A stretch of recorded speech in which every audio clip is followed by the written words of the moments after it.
नमस्कार. पाहूयात आजच्या काही ठळक घडामोडी.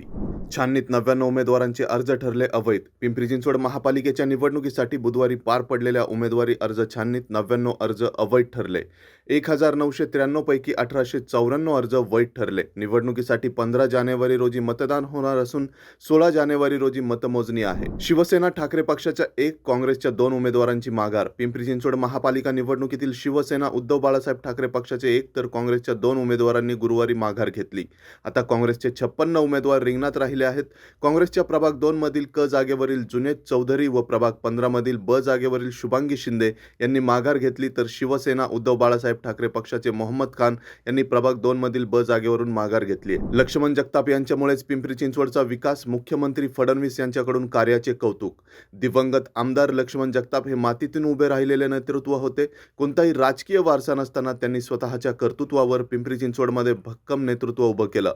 सामान्य माणसाच्या जीवनात परिवर्तन घडवणे हाच त्यांच्या राजकारणाचा केंद्रबिंदू होता, अशा शब्दात मुख्यमंत्री देवेंद्र फडणवीस यांनी कौतुक केले.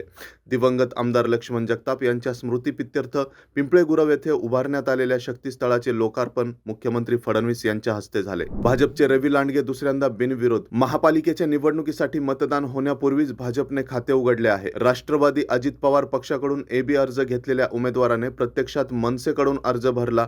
तो अर्जही जात प्रमाणपत्रामुळे बाद झाल्याने आणि 2 अपक्षांनी माघार घेतल्याने भोसरीतील प्रभाग क्रमांक 6 मधून भाजपचे रवी लांडगे यांची बिनविरोध निवड निश्चित झाली आहे.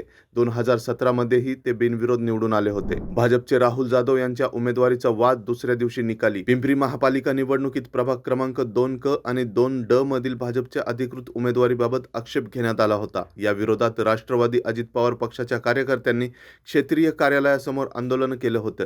माजी महापौर राहुल जाधव यांनी 2 जागांवर उमेदवारी अर्ज दाखल केले होते. त्यांच्याकडे दोन्ही जागांसाठी एबी फॉर्म देण्यात आले होते. पक्षाच्या पत्रानुसार त्यांना प्रभाग 2 क मधून उमेदवारी दिल्याचे स्पष्ट झाले. त्यानुसार त्यांना प्रभाग 2 क मधील आणि निखिल बोराडे यांना 2 ड साठी भाजपचे अधिकृत उमेदवार घोषित केले. सेटलमेंट आणि ऍडजस्टमेंटसाठी आजचा शेवटचा दिवस. महापालिकेची रणधुमाळी सुरू झाली आहे. शहरात बहुरंगी लढत दिसत असली तरी अनेक प्रभागांमध्ये गावकी भावकी जपण्यास प्राधान्य दिले गेले आहे. दिग्गज नेत्यांनी एकमेकांसमोर लढणे टाळले आहे. काळेवाडीत फटाक्यांच्या दुकानाला आग. फटाक्याच्या दुकानाला भीषण आग लागली. यात कोणतीही जीवितहानी किंवा कुणीही जखमी झाले नाही. काळेवाडी येथील तापकीर चौक परिसरात गुरुवारी सायंकाळी 6च्या सुमारास ही घटना घडली. पिंपरी चिंचवड महापालिकेच्या अग्निशामक दलाच्या मुख्य केंद्राला माहिती मिळाल्यानंतर केंद्राची 10 पथके तातडीने घटनास्थळी रवाना करण्यात आली. तर या होत्या आजच्या काही ठळक घडामोडी. आणखीन घडामोडी जाणून घेण्यासाठी पाहत रहा PCMC न्यूज.